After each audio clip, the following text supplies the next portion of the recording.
एक माजी संधी अधिकारी आणि एक वकील ही सुशिक्षित माणसं आहेत.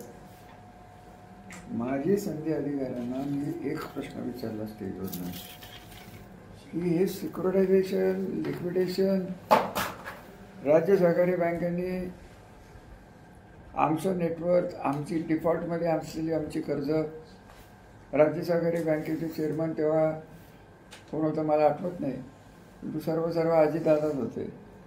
मी मंत्रिमंडळात होतो. विलासराव पाटील आपले मंत्री होते. जिल्हा बँकेचे माझ्याबरोबर काम करत होते. मी त्यांच्याबरोबर काम करत होतो. त्यांना घेऊन आम्ही गेलो राज्य बँकेत. अजितदादांनी क्लिअर कट मला सांगितलं की तुमच्याला आम्हाला कर्ज पुरवठा करता येत नाही आणि बँकेची परिस्थिती तशी राहिलेली नाही. बँकेवर त्रास होण्याची शक्यता आहे. त्याचं कारण असं आहे की कर्जच आपलं डिफॉल्टमध्ये होतं. डिफॉल्ट म्हणजे तुमच्या लक्षात आलं असेल असं मला वाटतं की थकीत कर्ज होतं. त्यामुळे निगेटिव्ह नेटवर्क दिलं होतं. जर थकीत नेटवर्क असेल तर स्टेट गॅरंटी शासकीय आम्ही देऊन बँक कर्ज देऊ शकतो. हा नियम आहे. विलासराव देशमुखांचं नाव घ्यायचं मला काही कारण नाही आहे, पण विलासरावनी साखर संघाच्या बैठकीत मी असताना पतंगराव सहकार खात्यात होते मंत्री, त्यांच्यासमोर मला सांगितलं की तुम्ही हे विकून टाका, व्याज वाचेल आणि व्याज वाचून तुम्ही त्या कारखाना नवीन कोणाच्या तरी ताब्यात द्या.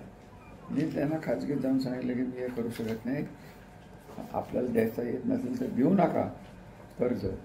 मी काही त्यांच्या परत पाया पाडायला गेलो नाही. स्टेट गॅरंटी मागितली नाही. तेव्हा जे कोण आज तक्रार करतायत,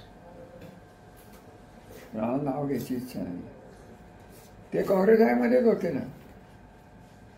या सगळ्या लोकांनी, या दोघांनी आम्ही किती चुकीचं करतोय ह्याची जी खटाटोप ते करतात. संधी अधिकाऱ्यांनी कधी या बँक कारखान्यासंबंधी, या तालुक्यासंबंधी चांगलं काहीतरी केले स्वतःच्या पदाचं. आणि वकिलांचं तर काय मला बोलायचंच कारण नाही. माझं स्पष्ट म्हणणं आहे की आमच्या कुटुंबाचा वैयक्तिक प्रेम करणारी माणसं जेवढी आहेत तशी वैयक्तिक तिरस्कार करणारी माणसांचं हे कुटुंब आहे. त्यांचे वडील त्यात नसतील, हे सद्ग्रस्त का कोणाचा तिरस्कार करतात. इतके दिवस सिंधुराव नाईक निंबाळकरांचा तिरस्कार करतात. आता ते निंबाळकर सोडले, त्यांचे पाय चाटायला लागले आणि आमच्याकडे येऊन आमचा तिरस्कार करायला लागला आहे. तुम्हाला एवढी जर हौस आहे वकील साहेब, नवीन कारखाना काढा ना तुम्ही. कुठं काढायचं आहे, चालवायचं आहे तसं चालवा. खरा मुद्दा तुम्हाला कोणालाच माहीत नाही की हा करार केला नसता म्हणजे पहिला आणि दुसरा कारखान्याचं काय झालं असतं, म्हणजे लिलावच निघाला असता. म्हणजे हे जे काय कर्जाचे आकडे आहेत ते जो कोण घेणार असेल तो निम्म्यावरच घेणार नाही. मग कामगारांचं सभासदांची देणी कोणी दिली असते. हा साधा विषय आहे की आता मला नावं घ्यायची नाही आहे इच्छा, पण इतर त्या ठिकाणी आपल्या जिल्ह्यातच कारखाने दुसऱ्याचे घेतलेत. काय काय झाले बघा. त्यांच्या एक लक्षात येत नाही की आम्ही उत्पन्नातनं कर्ज फेडतो. आज मी किसनबीर आणि खंडाळा कारखान्याचं जे चाललंय त्याच्यात त्यांनी पहिलं कर्ज फेडण्यासाठी दुसरं कर्ज घेतलंय आणि त्यालाही शासकीय आम्ही दिले. आपल्याला कुठे नवीन कर्ज आहे का बाळासाहेब? हे कर्ज काढून आपण हे कर्ज फेडलेलं नाही, आपण भाड्यातनं कर्ज फेडत आणलेलं आहे. मग तुम्ही दुसरं म्हणाल की दुसरा करार का केला? दुसरा करार केला कारण आपल्याला जर जोपर्यंत हे सगळं होतं, पण खरं सांगायचं तर 14 वर्ष नाबार्डची जी योजना होती हप्त्याची, ते 7-8 वर्षाची होती. शरद पवारांनी स्पेशल केस करून आपल्याला 14 वर्षात करून दिली. म्हणून हे हप्ते कमी बसायला लागले. जे काही कर्ज होतं त्याचा हप्ता 14 वर्षात विभागला गेला. म्हणून हे सगळं घडू शकतं. आता या सगळ्या गोष्टीमध्ये यांच्यापैकी कोण कुठं पुढे होतं एवढं सांगावं. आणि तिसरं मला मी नंतर बोलणार होतो की हनुमंतरावांच्या काळात काय होतं आणि काय नाही याला काय माहिती आहे. आज त्या काळातल्या संचालकांच्या पैकी माझ्या समजुतीने फक्त आबा जिवंत आहे. आबा जेव्हा चेअरमन झाले, मानसिंगराव काय कधी माझ्याकडे आले नव्हते. मानसिंगराव माझ्याकडे त्यांनी चेअरमन असताना कधी आले नव्हते, त्यामुळे मी काही त्यांच्याविषयी बोलू शकत नाही. त्यांनी जे सांगितलं की मी व्यवस्था केली की यांना कर्ज मिळू नको. विष्णू अण्णा तिथं चेअरमन होते. आबा म्हणले की रामराजे विष्णू अण्णांना बोलवलंय, श्रीराम कारखाना चालू करायचा आहे. सगळे भांडणं त्यांना विसरून मला जर राजकारण करायचं असतं तर आबांच्या बरोबर, हे हनुमंतरावांच्या भावाबरोबर, महादेव आबांच्या बरोबर मी विष्णू अण्णाला सांगितलं जाऊन की आम्ही ऊस तिथंच टाकणार आहोत. अजून काय यांच्यासाठी हे बोलतात काय, करतात काय, स्वतः करायचं ते सगळं शून्यात करायचं, स्वतः काही करायचं नाही. अरे ते मार्केट कमिटीत आंघोळ काय ओढ्यावर करत होता, त्याला लाज वाटायला पाहिजे की आपण वकील आहे. मार्केट कमिटीचं हे वाढवू नका, त्याचं ते वाढवू नका. हा धंदेवाईक विरोध करणारा माणूस झाला आहे. त्याला फक्त प्रसिद्धी, याच्या पलीकडे त्याला पॉझिटिव्ह काम जमत नाही. त्यामुळे मी खरं सांगायचं तर मला सांगण्यात आलं होतं की त्यांच्याविषयी बोलू नका. बरोबर, असे जर कोण बोलायला लागले तर त्यांना तोंडाला तोंड दिल्याशिवाय जमणार नाही आहे. त्यामुळे त्यांना म्हणावं, जसं आमचे चेअरमन म्हणतायत की सीएकडनं तुम्ही तुमच्याला काय जे मुद्दे आहेत हे तुमच्या सीएकडनं तपासून घ्या, त्यांना घेऊन या, त्यांच्याबरोबर आम्ही कधी बसू. आम्ही कोणीच क्लेम करत नाही, मानत नाही की आम्हाला सगळं कळतं. ते जे बोलतात ते सगळं कसनं आकडे काढतात जादूचे. आता ताळेबंदात बाळासाहेबांनी जे सांगितलं, येणं देणं काही नसतं ग. ताळेबंद म्हणजे प्रॉफिट अँड लॉस. सरळ साधं आहे की अरुणभाई, काय अवघड आहे ते. देणी आणि येणी आणि इक्वल होतं खाली. अरे हे सगळं व्यवस्थित आहे. हे काय चाललंय ते मी आज बोलून टाकतो. तुम्ही म्हणाल की हे का करतायत, त्यांना हे माहिती आहे की बागायतदार हा सुखावलेला आहे. बागायतदाराला ह्या आकडेवारीची काही घेणं देणं नाही. त्यांचं म्हणणं असं आहे बागायतदारांचं, आम्हाला FRP आणि FRPच्या नंतर पैसे मिळतात का नाही, आहे का कोणाची काही तक्रार. मागितलं तर दिवाळीला मागत बसले, एवढाच विषय.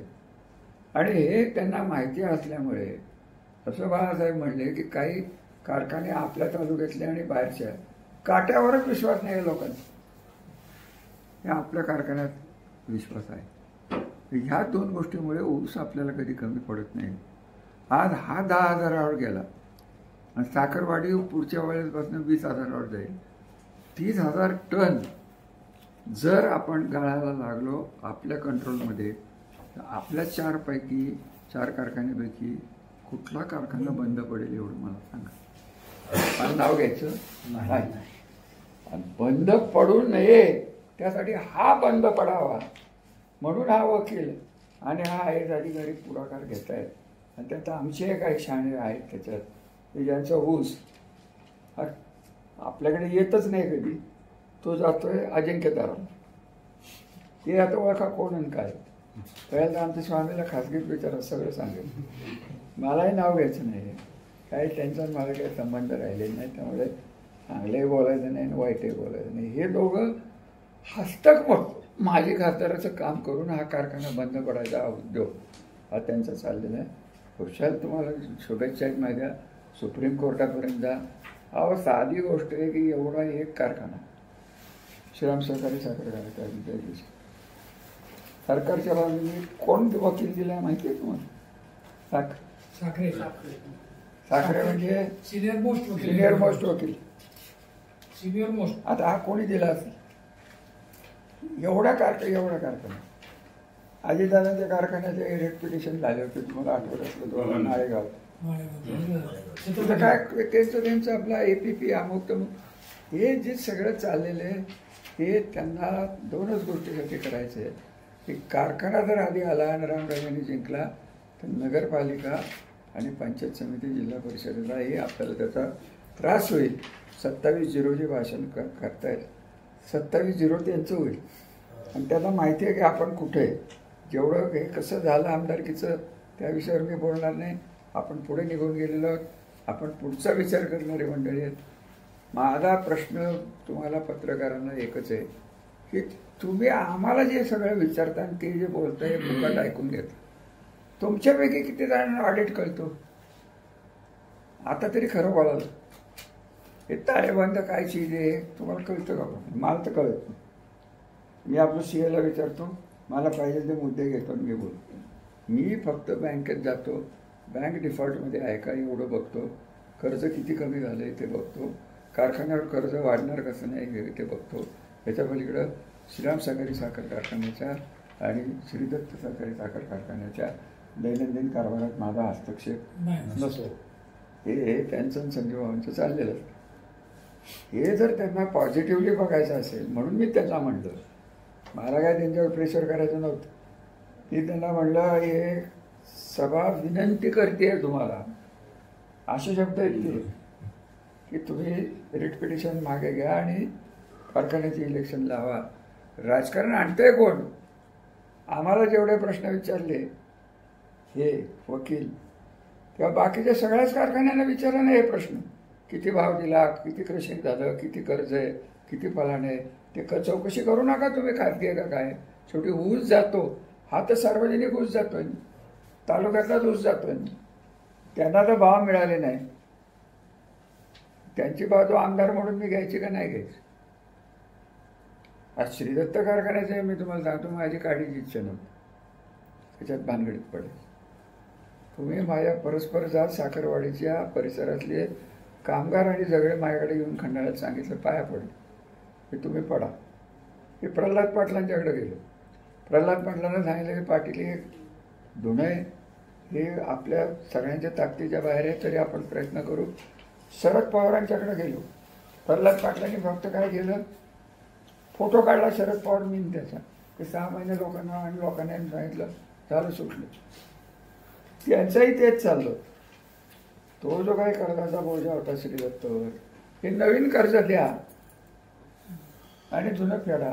नवं जुनं करायचे धंदा होत नाही. हे बोलणार नाही तुम्हाला जास्त, परंतु एक पोतं 4 व्यापाऱ्यांना विकू शकणारा माणूस हा फक्त प्रल्हाद पाटीलच. नाव घेऊन सांगा, एक पोत कशाला तुम्ही जागे मारवाड पेटीत विचारा की मदतला. तुम्ही लोक गप बसताय की तुम्ही त्यांना बोलत नाहीत आणि आम्हाला सगळे विचारतायत. म्हणजे जो बाहेर काढतोय त्यांनी महालोजी बँक मी अडचणीत आणली होती या कारखान्यासाठी. तुम्हाला काय सांगू अजून, यांनी धड कुठली बँक काढलेली नाही. आता हे जे आहेत ना माजी संधी अधिकारी, त्यांची पिंपळ काढली 100 एकर जमीन आहे, तर स्वतःच्या नावावर किती जाऊन बघा. बाकी सगळे ठराणं फलाणं घालाणं, आणि ते 24 तास पाणी टाकतोय. त्यांनी कॅनॉलच्या खाली पाईप घातला. इतकी चोर माणसं. वकिलांच्या विषयी मी काय बोलणार आहे? आता त्यांनी ॲडव्होकेट लावूच नाही, त्यांनी बॅरिस्टर लावावं एवढीच विनंती करतो. हे बाबा हे तुमचं इतकं विकृत डोकं कधी मी आयुष्यात बघितलं नाही. त्यांच्या वडिलांना डॉक्टर वैटेंनी नाव सांगायचं ना, आम्ही दूध संघावर कुठे चेअरमन बसले होते की दूध संघाचे.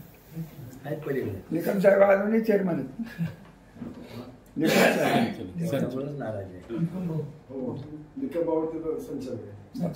आम्ही राजकारण करतो काय ह्याच्यात त्यांना काय अर्थकारण दिसतो. त्याच्या वडिलांकडनं पैसे घेतले. उमेदवार मिळवण्यासाठी कोणी पैसे घेतले ते तुम्हाला मी अजून 2 महिन्यांनी सांगेन. 2च महिने राहिलेच वाट बघा. आणि मला काय घालवायचं राहिलेलं नाही.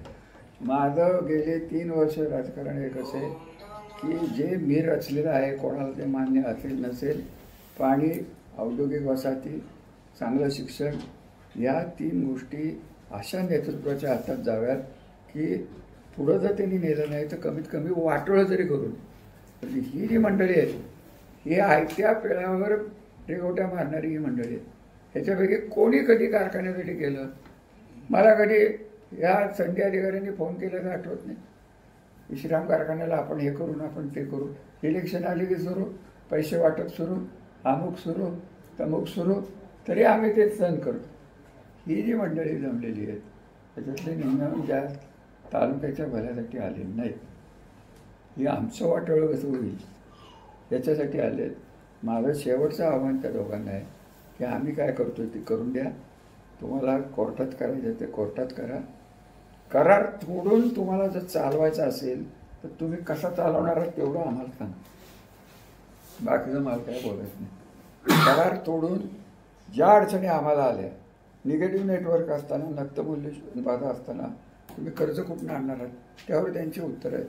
अजितदादा देईल, अजितदादा देईल. मग मलाच नाही म्हटलं तर तुम्हाला कसं देईल? त्या अजितदादा नाव अजितदादाचं घ्यायचं. मग त्यापेक्षा अजितदादालाच कारखाना देऊन टाका. आमचं कुठं काय म्हणणं आहे. आम्हाला फक्त सभासद आणि कामगार व्यवस्थित ठेवा. तुम्ही अजितदादांच्या जर काही माणसाची नावं घेता, तुम्ही काय करणार आहात सांगा ना.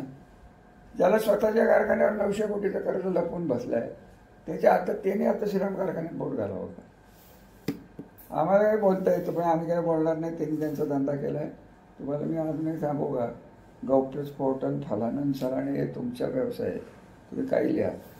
परंतु जे प्रल्हाद पाटलाचं झालं तेच काही दिवसात अजून एका कारखान्याचं होणार आहे, हे 100% मी तुम्हाला सांगतो. बोला.